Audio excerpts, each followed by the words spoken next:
आओ अज लगाखर बारे पढ़िए। लगाखर की वरतों किस तरह की जाती है। मेरे वालों सारिਆਂ ਨੂੰ प्यार भरी सत श्री अकाल। पंजाबी भाषा चैनल वेखण वाले दर्शकों ते विद्यार्थियों का स्वागत है।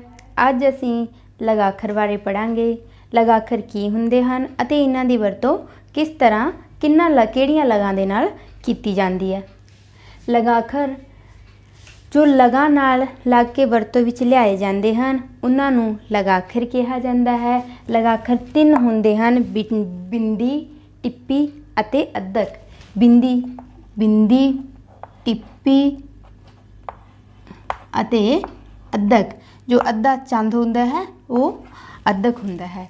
सब तो पहला असीं पढ़ांगे बिंदी दी वरतों।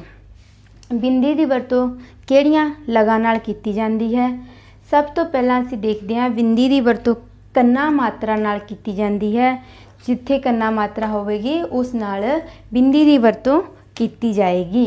कन्ना हुंदी है आदि मात्रा। इसका सानू खास ध्यान रखना है। असी माँ, गां, जांदा, चांदी, बांदर इन्हां सब शब्दों नाल असी बिंदी की वरतों करांगे। फिर अगे है बिहारी। बिहारी इस दे उदाहरण देखो, मी, नींद, असी। इस सब नाल बिंदी की वरतों की गई है। साडा अगला है, अगली मात्रा है ला, जिसनूं ए दी मात्रा कहा जाता है। इस नाल भी बिंदी की वरतों करांगे। उदाहरण हैं पेंट, पैंद अते गेंद।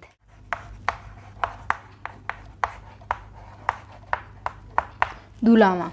दुलावा जिसनूं वड्डी ए दी मात्रा कहा जाता है हिंदी विच। इस नाल भी असी बिंदी की वरतों करते हैं। इस दे उदाहरण वेखते हैं, माँ, मैं, कैंची, पैंदा आदि। हुण असी वेखते हैं हौड़ा। हौड़ा की मात्रा नाल भी बिंदी की वरतों की जाती है। उदाहरण वेखते हैं, तो, जदों, कदों। इस विच असीं देखते हैं सानू एक खास ध्यान रखना पैना है। इन्हां मात्रां की पछाण रखनी पैनी है कि किन्ना मात्रा नाल बिंदी की वरतों हुंदी है ते किन्ना मात्रावां नाल टिप्पी जां अद्धक की वरतों की। हुण अगली है कनौड़ा। कनौड़ा जिसनूं वड्डे ओ दी मात्रा कहा जाता है। इस नाल भी असी बिंदी की वरतों करते हैं। इस दे असी उदाहरण वेखते हैं, सौंफ अते चौंक। हुण अगे असी पढ़ते हैं टिप्पी दी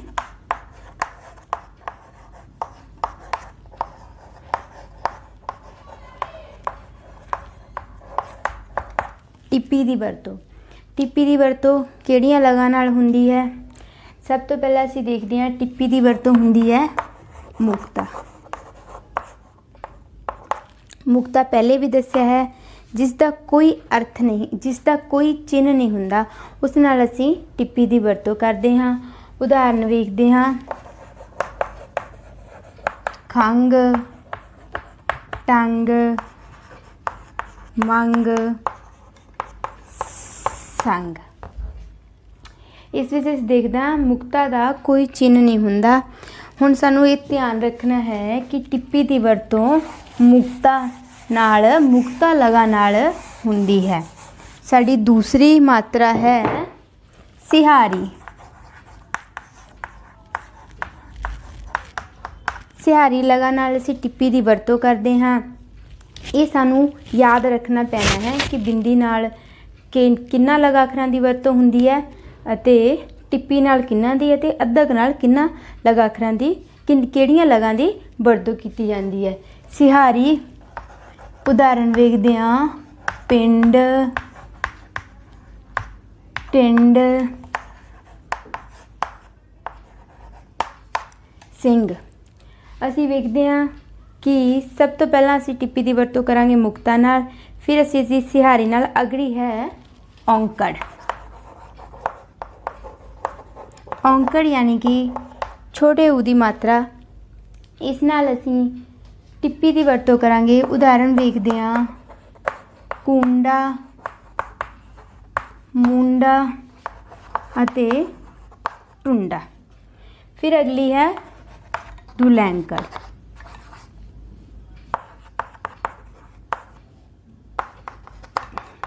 ਦੁਲੈਂਕੜ ਜਿਸ ਨੂੰ ਵੱਡੇ ਊ ਦੀ ਮਾਤਰਾ ਕਿਹਾ ਜਾਂਦਾ ਹੈ।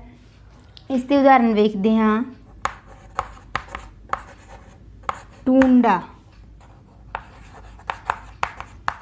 ਸੁੰਡੀ ਅਤੇ ਮਰੂੰਡਾ। ਇਹਨਾਂ ਨਾਲ ਮੁਕਤਾ, ਸਿਹਾਰੀ, ਔਂਕੜ ਅਤੇ ਦੁਲੈਂਕੜ ਨਾਲ ਅਸੀਂ ਟਿੱਪੀ ਲਗਾਖਰ ਦੀ ਵਰਤੋਂ ਕਰਦੇ ਹਾਂ। ਸਾਡੀ ਆਖਰੀ ਅਤੇ ਤੀਸਰੀ ਲਗਾਖਰ ਹੈ ਅੱਧਕ।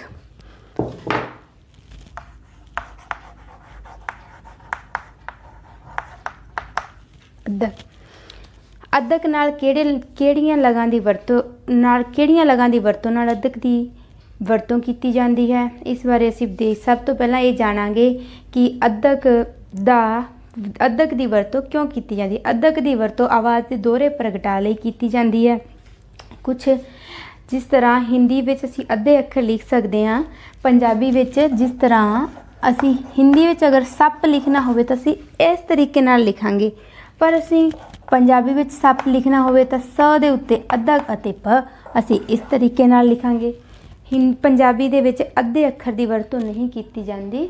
ਇਸੇ ਕਰਕੇ ਅੱਧਕ ਦੀ ਵਰਤੋਂ ਕੀਤੀ ਜਾਂਦੀ ਹੈ। ਅੱਧਕ ਦੀ ਵਰਤੋਂ ਅੱਖਰ 'ਤੇ ਦਬਾਅ ਪਾਉਂਦੀ ਹੈ, ਉਸ ਆਵਾਜ਼ ਨੂੰ ਦੋਹਰਾ ਪ੍ਰਗਟ ਕਰਦੀ ਹੈ। ਜਿਸ ਤਰ੍ਹਾਂ ਅਗਰ ਅਸੀਂ ਅੱਧਕ ਨਹੀਂ ਲਗਾਵਾਂਗੇ ਤਾਂ ਇਹ ਹੋ ਜਾਏਗਾ ਸੱਪ, ਸੱਪ। ਅਗਰ ਅੱਧਕ ਲਾਏ ਹੋ ਜਾਏਗਾ ਸੱਪ। ਹੁਣ ਅਸੀਂ ਇਸ ਦੇ ਉਦਾਹਰਣ ਵੇਖਦੇ ਹਾਂ।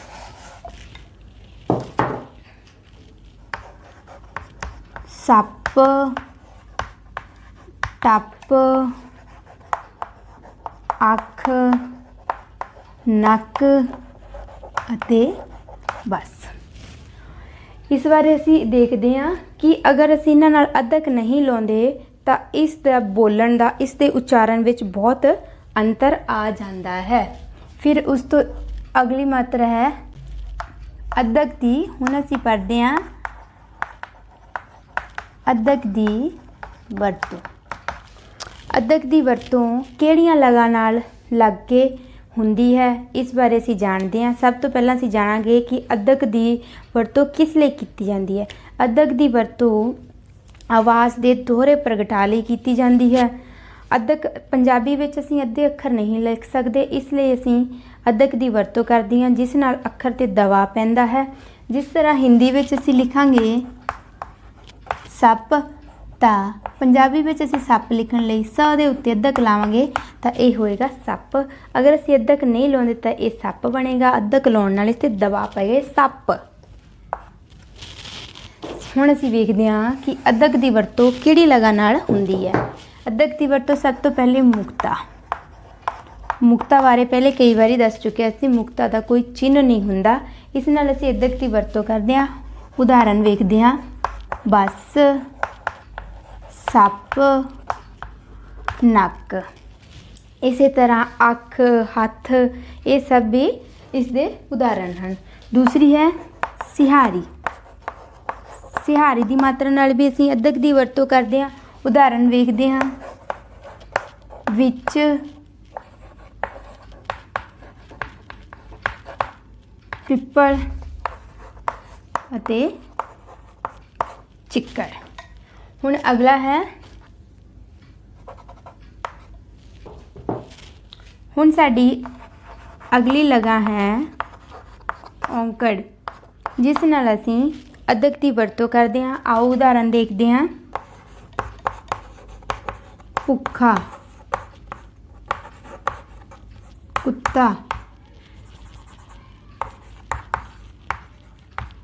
ਨੁੱਕੜ,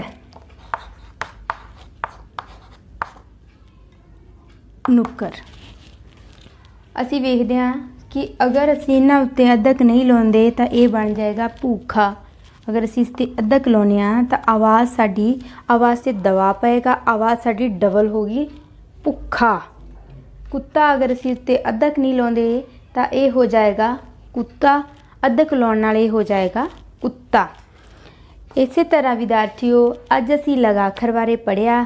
ਲਗਾਖਰ ਪੰਜਾਬੀ ਦੇ ਕੁਝ ਸ਼ਬਦ ਅਜਿਹੇ ਹੁੰਦੇ ਹਨ ਜੋ ਲਗਾਖਰਾਂ ਬਿਨਾਂ ਅਧੂਰੇ ਹੁੰਦੇ ਹਨ। ਇਹ ਲਗਾਖਰਾਂ ਦੀ ਵਰਤੋਂ ਲਗਾ ਨਾਲ ਮਿਲ ਕੇ ਹੀ ਉਹਨਾਂ ਨੂੰ ਪੂਰਾ ਕਰਦੀ ਹੈ। ਅਤੇ ਧਿਆਨ ਦੇਣ ਯੋਗ ਗੱਲ ਇਹ ਹੈ ਕਿ ਸਾਨੂੰ ਇਸ ਦੇ ਜੋ ਰੂਲ ਹਨ ਇਹਨਾਂ ਨੂੰ ਯਾਦ ਰੱਖਣਾ ਪੈਣਾ, ਸਾਨੂੰ ਮਾਤਰਾਵਾਂ ਨੂੰ ਯਾਦ ਰੱਖਣਾ ਪੈਣਾ ਹੈ। ਜਿਸ ਤਰ੍ਹਾਂ ਕਿ ਬਿੰਦੀ ਦੀ ਵਰਤੋਂ ਕੰਨਾ, ਬਿਹਾਰੀ, ਲਾਂ, ਦੁਲਾ, ਹੋੜਾ ਅਤੇ ਕਨੋੜਾ 4 ਮਾਤਰਾਵਾਂ ਨਾਲ ਹੁੰਦੀ ਹੈ, 6 ਮਾਤਰਾਵਾਂ ਨਾਲ ਹੁੰਦੀ ਹੈ। ਫਿਰ ਟਿੱਪੀ ਦੀ ਵਰਤੋਂ ਮੁਕਤਾ, ਸਿਹਾਰੀ, ਔਂਕੜ ਅਤੇ ਦੁਲੈਂਕੜ ਨਾਲ ਹੁੰਦੀ ਹੈ, ਜੋ ਕਿ 4 ਲਗਾ ਨਾਲ ਮਿਲ ਕੇ ਹੁੰਦੀ ਹੈ। ਅੱਧਕ ਦੀ ਵਰਤੋਂ ਅਸੀਂ ਕਰਦੇ ਹਾਂ ਮੁਕਤਾ ਮਾਤਰਾ ਜਿਸ ਦਾ ਕੋਈ ਚਿੰਨ੍ਹ ਨਹੀਂ ਹੁੰਦਾ। ਫਿਰ ਅਗਲੀ ਹੈ ਸਿਹਾਰੀ, ਛੋਟੀ ਦੀ ਮਾਤਰਾ ਔਂਕੜ, ਇਹਨਾਂ ਨਾਲ ਅਸੀਂ ਅੱਧਕ ਦੀ ਵਰਤੋਂ ਕਰਦੇ ਹਾਂ। ਆਸ ਕਰਦੀ ਹਾਂ ਕਿ ਤੁਹਾਨੂੰ ਸਭ ਨੂੰ ਸਮਝ 'ਚ ਆਇਆ ਹੋਵੇਗਾ। ਜਿਨ੍ਹਾਂ ਨੂੰ ਅਗਰ ਸਮਝ 'ਚ ਨਹੀਂ ਆਇਆ ਉਹ ਮੈਨੂੰ ਕਮੈਂਟ ਕਰਕੇ ਦੱਸ ਸਕਦੇ ਹਨ। ਧੰਨਵਾਦ।